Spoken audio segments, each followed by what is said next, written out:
I heard the laughter before I saw the photos. And that's how I found out I wasn't invited. My name is Adeline. I'm 34. I've always been the fine one. The one who doesn't need help. The one who doesn't complain. The one who figures things out alone. That night, I sat in my quiet apartment. The lights were dim. The kettle hummed softly. Everything felt ordinary. Until I opened my phone. There it was. A photo. Then another. Then a whole album. My sister's surprise party. Streamers hanging from the ceiling. Pink and gold balloons floating in clusters. A cake covered in candles. Smiling faces everywhere. My parents standing beside her. Proud. Happy. Complete. And me? Nowhere. No empty chair. No mention. No message.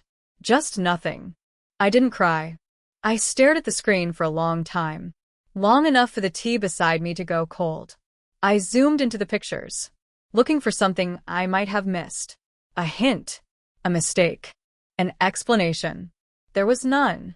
I locked my phone, then unlocked it again. As if the truth might change. It didn't.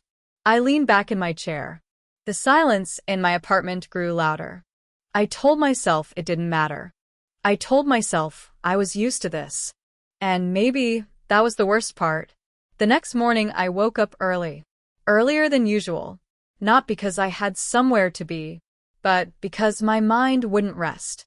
I made coffee. Black. Bitter.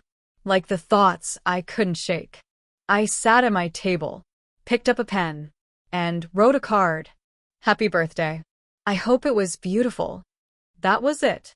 No questions. No accusations. No emotions. Just distance. I mailed it that same day.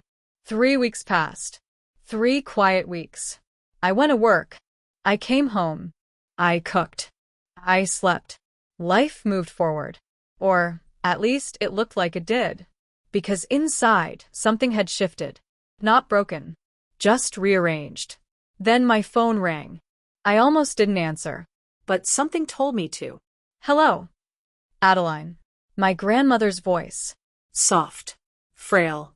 But clear. Come see me, she said. A pause. Alone. Just those words. Nothing more. No explanation. But something in her tone made my chest tighten. I'll come tomorrow, I said. She didn't respond right away. Then quietly, good. The call ended.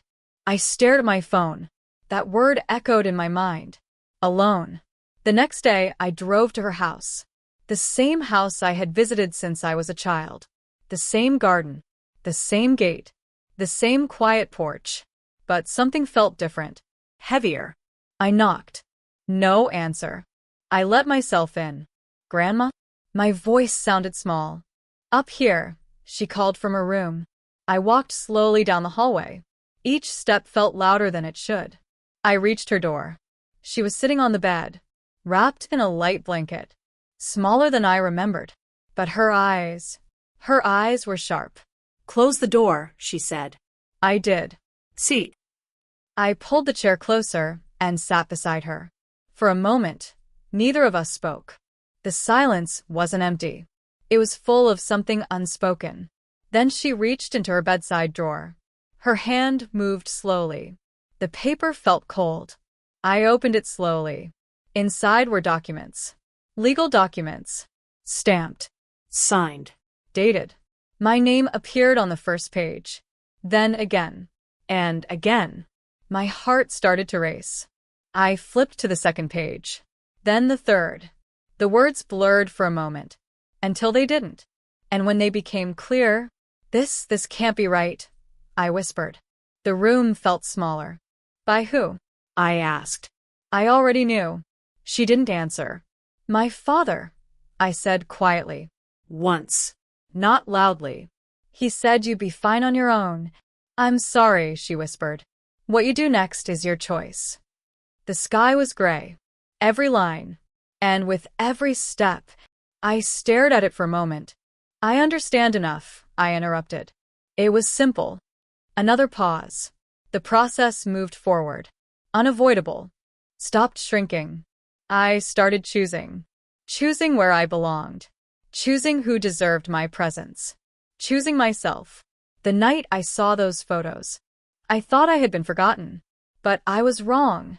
I had been overlooked. And there's a difference. Now, I see myself. Clearly. Fully. Without apology. And that changed everything.